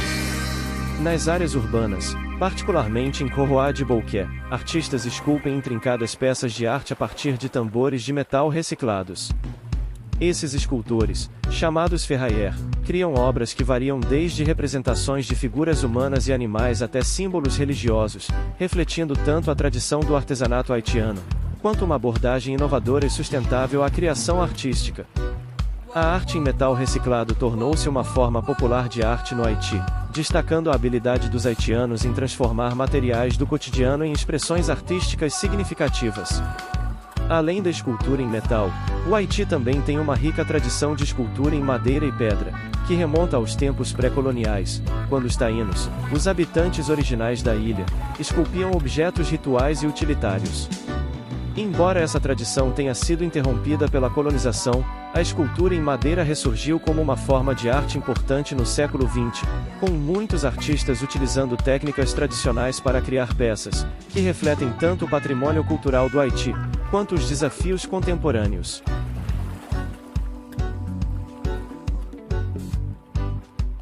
A música e a dança no Haiti são componentes centrais da cultura nacional, profundamente enraizadas na história do país e marcadas por uma fusão única de influências africanas, indígenas e europeias. Esses elementos culturais desempenham um papel vital na expressão da identidade haitiana, refletindo tanto a alegria quanto as lutas de seu povo. A música haitiana, especialmente, é um espelho das complexas realidades sociais, políticas e espirituais do país, enquanto a dança serve como uma poderosa forma de conexão comunitária e expressão de liberdade. Juntas, essas artes performáticas formam o coração da vida cultural do Haiti, entrelaçando-se com suas tradições religiosas, especialmente o vodú, e com as experiências cotidianas de seu povo. Uma das formas mais icônicas de música haitiana é o compas, que surgiu na década de 1950, e rapidamente se tornou um dos estilos mais populares no país. Criado pelo lendário maestro Nemor Jean-Baptiste, o compas combina elementos da música africana, europeia e caribenha, resultando em um som ritmado e dançante, marcado por linhas de baixo proeminentes e batidas sincopadas. O estilo reflete a natureza híbrida da cultura haitiana, fundindo influências coloniais e africanas de maneira inovadora. A música compas é muitas vezes tocada com instrumentos modernos, como guitarras elétricas, teclados e saxofones, o que a diferencia de outros gêneros populares no Caribe. Sua cadência repetitiva e envolvente a torna perfeita para dançar, especialmente em festas e celebrações públicas, onde a dança é central. Outro gênero musical importante no Haiti é o musique racine, ou música de raízes. Esse estilo emergiu na década de 1980, em um período de forte resistência política e social contra o regime ditatorial de Jean-Claude Duvalier. A musique racine é uma forma de expressão musical que combina ritmos tradicionais haitianos, como o vodú, com influências do rock, jazz e reggae. O termo racine, raízes, reflete a conexão dessa música com as tradições africanas trazidas para o Haiti pelos escravos, e a musique racine é frequentemente associada ao despertar cultural e espiritual do povo haitiano. Suas letras, muitas vezes carregadas de mensagens políticas e sociais, chamam à resistência, ao orgulho e à emancipação do povo. Bandas como Bokman Experience e RAM são exemplos de grupos que abraçaram esse estilo, e suas músicas são tanto um tributo à herança cultural haitiana quanto um chamado à ação. A música tradicional vodú, por sua vez, desempenha um papel essencial na vida religiosa e cultural do Haiti. O vodú, que combina elementos das tradições religiosas africanas com o catolicismo trazido pelos colonizadores, tem suas próprias músicas e danças, que são parte integrante dos rituais espirituais. A música vodú é fortemente percussiva, com tambores sagrados, conhecidos como tambor, ou asson, tocando ritmos complexos que invocam os espíritos, os loas, durante cerimônias religiosas. Essas músicas são acompanhadas por cânticos e danças que variam conforme o Loa invocado, com cada espírito tendo seu próprio ritmo e estilo de dança associados. A dança vodú é uma manifestação física da devoção espiritual, e seus movimentos são tão variados quanto as deidades que celebram, indo desde movimentos fluidos e suaves até passos vigorosos e frenéticos, dependendo da natureza do ritual. Além do vodú, outros estilos musicais mais seculares também são comuns no Haiti, como o toubadou. Esse estilo musical é uma forma de música acústica que combina letras românticas e temas sociais com ritmos tradicionais haitianos. Os músicos toubadou tocam geralmente com guitarras e tambores, e suas performances são uma parte essencial da vida cotidiana haitiana, especialmente em contextos rurais.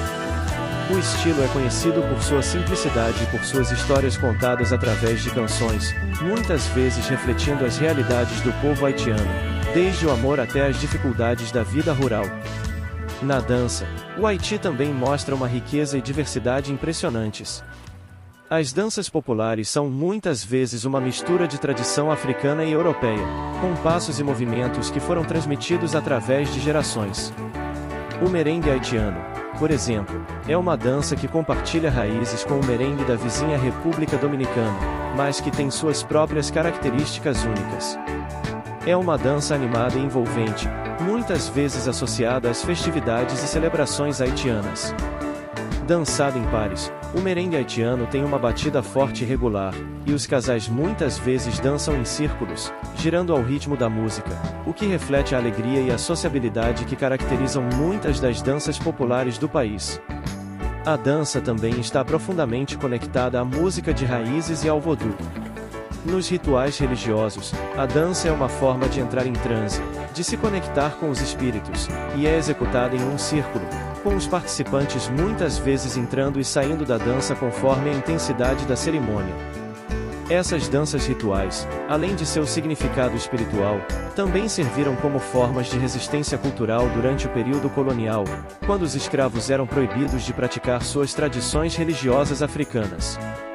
Mesmo assim, eles continuaram a dançar e cantar em segredo, e essas tradições sobrevivem até hoje como um símbolo de identidade e resistência. Outro aspecto importante da dança no Haiti é a dança folclórica, que varia de região para região e é frequentemente apresentada em festivais e celebrações nacionais. A Yanvalou, uma dança de origem africana associada ao vodú, é uma das mais conhecidas.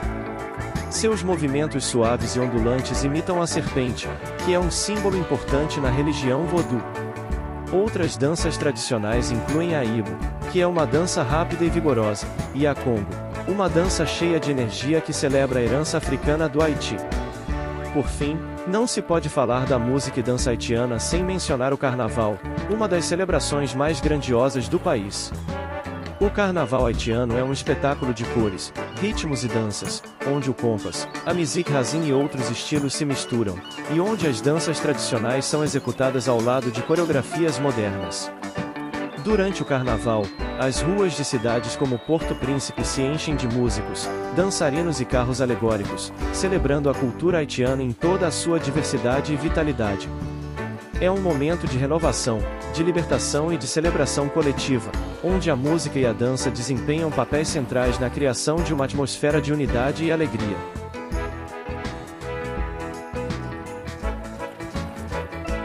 O Haiti, com sua rica e complexa história cultural, é berço de diversas personalidades notáveis, que por meio de suas contribuições às artes, literatura e cultura, ajudaram a moldar não apenas a identidade haitiana, mas também deixaram uma marca significativa no cenário global. No campo da literatura, Jacques Roumain foi um dos escritores mais importantes do Haiti, e figura central no movimento literário haitiano do século XX. Nascido em 1907, Roumain foi um escritor, poeta e antropólogo, cuja obra é marcada por seu compromisso com o povo haitiano, suas lutas e a crítica ao colonialismo e às desigualdades sociais. Seu romance mais famoso, Gouverneur de la Rosée, de 1944, é uma obra-prima da literatura caribenha e trata das questões de opressão, pobreza e solidariedade entre os trabalhadores rurais. Através de sua escrita, Romain expôs as condições de vida dos camponeses haitianos e suas lutas cotidianas, ao mesmo tempo em que defendia a necessidade de unidade e de uma consciência de classe. Sua visão humanista e sua dedicação à justiça social o tornaram uma das vozes literárias mais importantes do Haiti. Além disso, Romain teve um impacto significativo no movimento indigenista da literatura haitiana, que buscava resgatar as raízes culturais africanas e indígenas do país, questionando a hegemonia cultural europeia. Sua obra continua a ser amplamente estudada e apreciada em todo o mundo, e seu legado literário permanece um símbolo de resistência e de afirmação da identidade haitiana. No campo das artes visuais, Philomé Aubin foi um dos pintores mais renomados do Haiti, conhecido por suas representações vívidas e detalhadas da vida cotidiana e da história do país. Nascido em 1892 em Cap Haitien, Aubin foi um dos principais expoentes da chamada Escola de Cap Haitien, uma vertente artística que se dedicava a retratar a história e a cultura haitiana, de uma maneira profundamente conectada com o contexto local. Suas pinturas, muitas vezes focadas em eventos históricos importantes, como a Revolução Haitiana, são caracterizadas por um estilo preciso e por um realismo detalhista, que captura a essência da experiência haitiana. Através de suas obras, Aubin conseguiu imortalizar cenas da vida rural e urbana do Haiti, oferecendo uma janela para a rica cultura e tradição do país. Seu trabalho não só contribuiu para o reconhecimento internacional da arte haitiana, mas também ajudou a solidificar o papel das artes visuais como um meio de preservar e celebrar a história e a identidade do Haiti. Entre as mulheres que se destacaram nas artes haitianas, podemos citar Edwidge Danticat, uma escritora contemporânea amplamente reconhecida por seu trabalho, que explora a vida dos haitianos e da diáspora haitiana. Nascida em Porto Príncipe em 1969, Danticat emigrou para os Estados Unidos quando ainda era criança, mas sua escrita permanece profundamente enraizada na cultura haitiana. Seus romances, contos e ensaios tratam de temas como migração, identidade, trauma e a complexidade da experiência haitiana, tanto no país quanto no exterior. Sua obra mais conhecida, Brief, Ice, Memory, publicada em 1994, aborda a experiência de uma jovem haitiana que emigra para os Estados Unidos, explorando questões de identidade cultural, tradição e o impacto intergeracional de traumas. Danticat foi amplamente elogiada por sua habilidade em capturar a riqueza e a profundidade da cultura haitiana, ao mesmo tempo em que aborda questões universais de sobrevivência e resiliência. Seu trabalho é uma contribuição inestimável para a literatura mundial, e ela é frequentemente considerada uma das escritoras mais importantes de sua geração. Outra mulher notável no cenário cultural haitiano é Michaëlle Jean, uma jornalista, diplomata e ativista de renome internacional. Embora tenha nascido no Haiti em 1957, Michaëlle migrou com sua família para o Canadá ainda criança, fugindo do regime ditatorial de François Duvalier. No Canadá, ela construiu uma carreira impressionante, primeiro como jornalista na Canadian Broadcasting Corporation, e depois como a 27ª governadora-geral do Canadá, sendo a primeira mulher de ascendência haitiana a ocupar esse posto.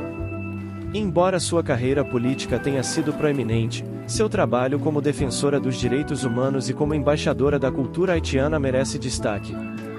Michaëlle Jean usou sua posição de poder e visibilidade para promover a cultura e as questões haitianas no cenário global, sendo uma voz importante nas discussões sobre reconstrução e desenvolvimento do Haiti, especialmente após o devastador terremoto de 2010. Ela também tem sido uma defensora ferrenha dos direitos das mulheres, da educação e da inclusão social, usando sua própria trajetória como exemplo de superação e resiliência. Essas quatro personalidades, Jacques Romain, Philomé Aubin, Edwidge Danticat e Michaëlle Jean, representam o que há de mais inspirador na contribuição cultural e artística do Haiti.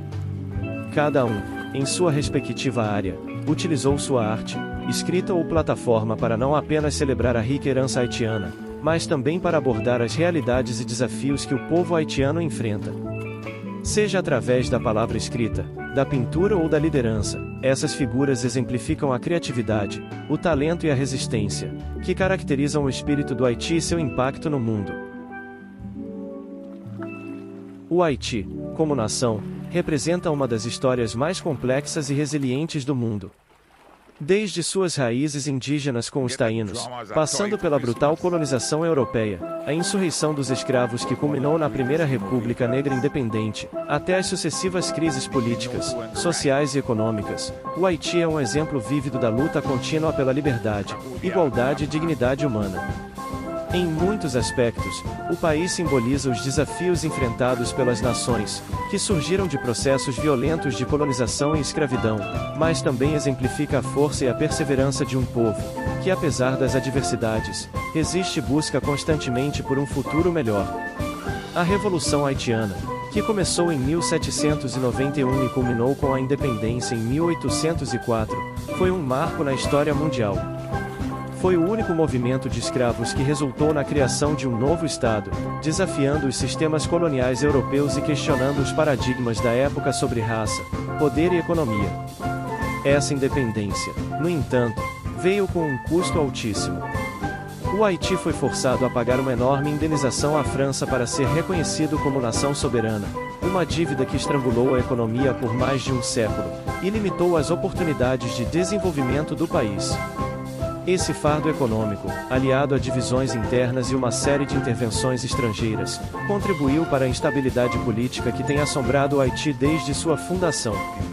As tensões sociais e políticas internas também desempenharam um papel central na história haitiana.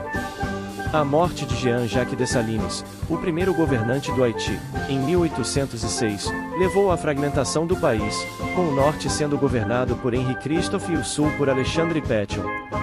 Essa divisão interna foi apenas a primeira de muitas que assombrariam o país, pois ao longo dos séculos o Haiti enfrentou golpes, ditaduras e intervenções militares que dificultaram o estabelecimento de uma democracia estável e funcional.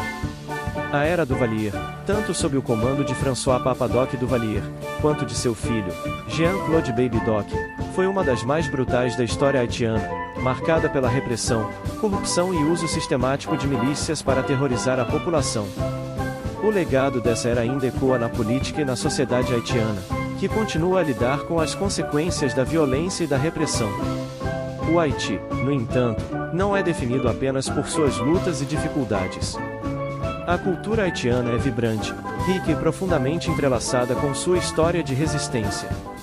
A arte, a música, a literatura e a religião desempenham um papel central na identidade haitiana, proporcionando um meio de expressão, preservação e resistência cultural. O Vodou é um exemplo claro de como a espiritualidade desempenha um papel crucial na vida do povo haitiano, conectando-o às suas raízes africanas e fornecendo um senso de comunidade e resistência cultural. Da mesma forma, a arte haitiana, famosa por seu colorido e estilo distinto, reflete a história, as lutas e os triunfos do povo, servindo como uma janela para a alma do Haiti. No entanto, os desafios que o Haiti enfrenta são imensos. A devastação causada pelo terremoto de 2010, que deixou mais de 300 mil mortos e deslocou centenas de milhares de pessoas, expôs a vulnerabilidade do país a desastres naturais e a fragilidade de sua infraestrutura. A resposta internacional, embora maciça em termos de ajuda humanitária, foi muitas vezes criticada por sua ineficácia, e pela falta de coordenação entre as organizações envolvidas.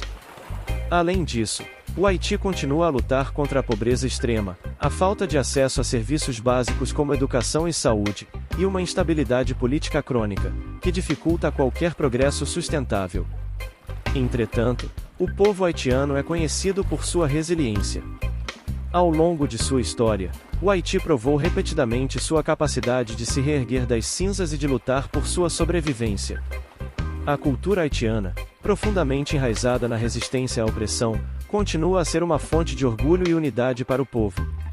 A arte, a música e a literatura haitianas são expressões dessa luta contínua por identidade, dignidade e liberdade, oferecendo ao mundo um vislumbre da força e da beleza de uma nação que, apesar de seus muitos desafios, continua a resistir. Portanto, o Haiti, como nação, é um símbolo poderoso das complexidades da liberdade e da soberania. Embora enfrentando uma história marcada por violência, exploração e opressão, o país continua a ser um exemplo de coragem e persistência. Sua contribuição cultural e histórica para o mundo é inegável, e o espírito indomável de seu povo continua a inspirar aqueles que lutam por justiça, liberdade e igualdade em todo o mundo. O Haiti, em sua luta contínua por estabilidade e prosperidade, permanece um lembrete constante de que, mesmo nas circunstâncias mais adversas, há sempre uma possibilidade de resistência, resiliência e renascimento. Se gostou do conteúdo, se inscreva no canal e ative as notificações para acompanhar nossos próximos vídeos. Deixe seu like e compartilhe, para podermos alcançar mais e mais pessoas. Agradecemos a companhia e te esperamos nos próximos vídeos.